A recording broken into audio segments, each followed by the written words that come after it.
Pemirsa, kita memasuki kabar nang penambayan.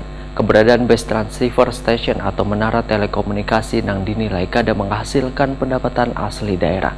Dapat sorotan dari wakil rakyat di Banjarmasin, kada kawa ditariknya retribusi BTS tersebut lantaran kada ada payung hukumnya. Pemirsa, berikut kabar nang selengkapnya.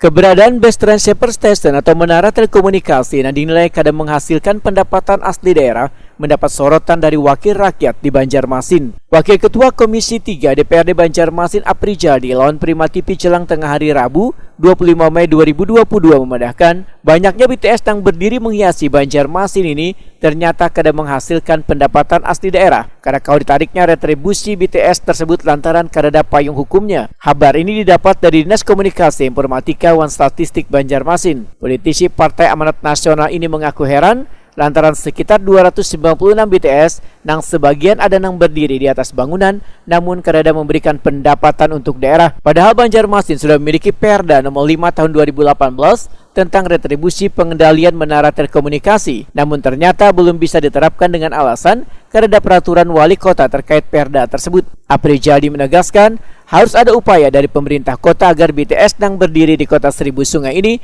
menghasilkan pendapatan asli daerah. Saat ini itu sudah ada perhitungannya, sebenarnya sudah ada perhitungannya, cuman juknis tentang siapa yang menariknya ini kan yang belum ada. Nah ini makanya diatur dalam perwali.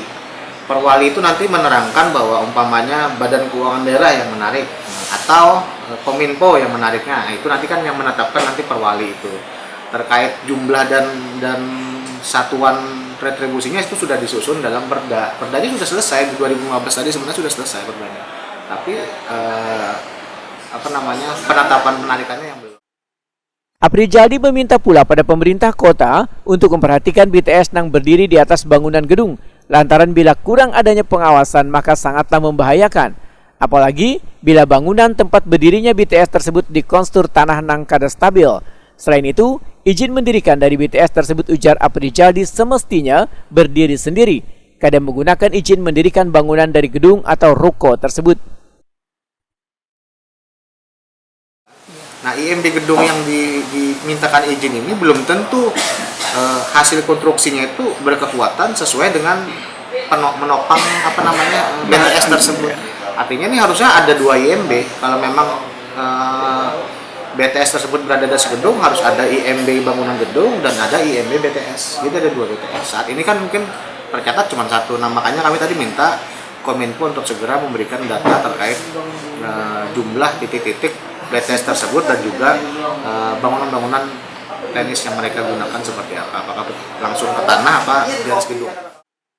Aprijadi berharap pemerintah kota terus memperhatikan adanya pendirian gedung maupun BTS supaya kota Seribu Sungai ini benar-benar tertata dengan baik.